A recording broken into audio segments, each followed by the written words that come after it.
Hello friends, welcome to sap defence. आज हम बात करेंगे अपने राफेल्स के बारे में। हमें पता है कि out of 30 Rafales already Bharat आ चुके हैं और बाकी के जो 6 राफेल्स हैं वो जनवरी 2022 तक भारत आ जाएंगे। इनमें से 3 राफेल आएंगे दिसंबर में और आखिरी के 3 आएंगे जनवरी 2022 में। खास बात होने वाली है राफेल्स में इस बार है कि ये सारे के सारे जो 6 राफेल्स आएंगे ये आएंगे विथ इंडिया स्पेसिफिक इन्हांसमेंट्स, यानी जो तकरीबन 13 से 14 एनहांसमेंट्स करने हैं वो होके आएंगे और आने के बाद इन रफेल्स को भारत में टेस्ट किया जाएगा और जब सब कुछ सही होगा तो फिर बाकी के जो 30 पहले से ही भारत में हैं उनको भी अपग्रेड किया जाएगा। जो खास चीजें होने वाली है वो हमें पता है। सबसे पहला तो इसमें मेटेओर BVR मिसाइल है जो रफेल में इंटीग्रेट हो चुका है और भारतीय रफेल में भी इसे इंटीग्रेट किया जा चुका है। तो इसका जो लेटेस्ट वर्जन है लॉन्गर रेंज का उसको भारतीय रफेल में इंटीग्रेट किया जाएगा।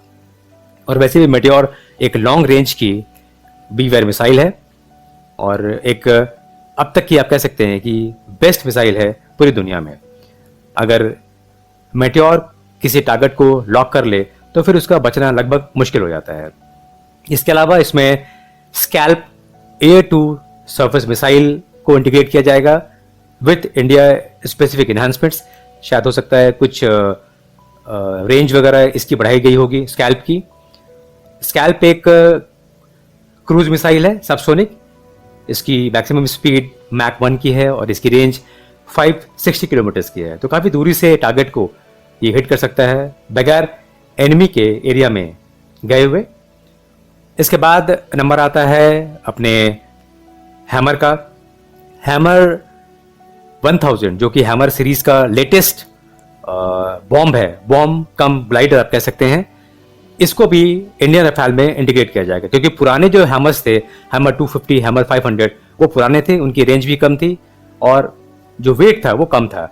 हैमर 1000 ऑलमोस्ट 1 टन का है और कहा जा रहा है कि हैमर 1000 एक लीथल और काफ़ी पावरफुल बंकर बस्टिंग बम है। और खास बात यह है हैमर की कि बाकी मिसाइल्स की तरह इसे फायर करने के लिए रफेल को काफ़ी ज़्यादा हाई एल्टीट्यूड पर जाकर फायर करने की ज़रूरत नहीं होगी। हैमर को 90 डिग्री के एंगल से लो एल्टीट्यूड पर फायर किया जा सकता है और इसमें 3 गाइडेंस सिस्टम्स होती हैं जिनकी बदौलत हैमर अपने टारगेट को प्रिसाइसली हिट कर सकता है।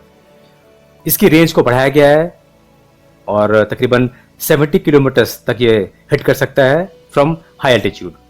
तो ये सारी चीज़ें हैं। इसके अलावा भारतीय रफेल में जो स्पेक्ट्रा इलेक्ट्रॉनिक वॉरफेयर सूट है उसको तो ऑलरेडी वो इंटीग्रेट है पहले से, क्योंकि वो स्पेक्ट्रा ऑलरेडी इनबिल्ट होता है।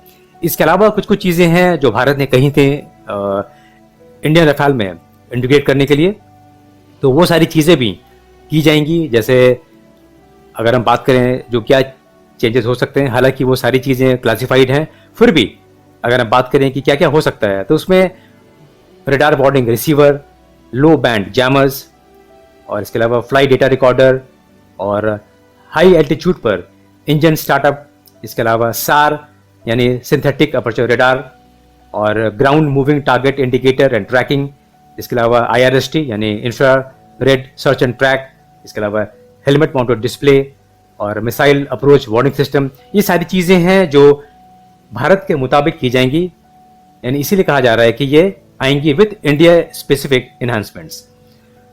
तो ये सारी चीज़ें हैं दोस्तों जो हमें भारतीय रफेल में देखने को मिलेंगी और इस तरह से ये एक डेडली आप कह सकते हैं कि रफेल होगा।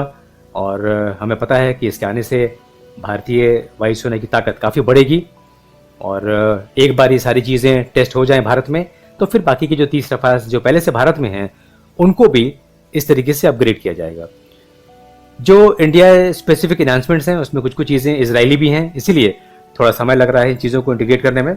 हालांकि एक बार हो जाएंगी तो फिर इसके बाद वो सारी चीज़ें भारत में होंगी और इसके लिए डसॉल्ट एविएशन से जो इंजीनियर्स हैं, टेक्नीशियंस हैं, वो आएंगे और भारत में और उनको यहाँ पर जो सिस्टम्स हैं वो इंटीग्रेट किया जाएगा रफेल में। तो ये बात है दोस्तों हमारे इंडियन रफाल की। तो लेट्स होप कि जल्द से जल्द सारे के सारे रफाल भारत में आ जाएं और इंडिया स्पेसिफिक इन्हांसमेंट्स के साथ में ये रेडी हों और कभी भी ज़रूरत पड़े तो रफाल का इस्तेमाल किया जाए टू डिस्ट्रॉय आवर एनिमीज, यानी कि चीन और पाकिस्तान। तो इसी के साथ दोस्तों आज इस वीडियो को ख़त्म करते हैं। जय हिंद।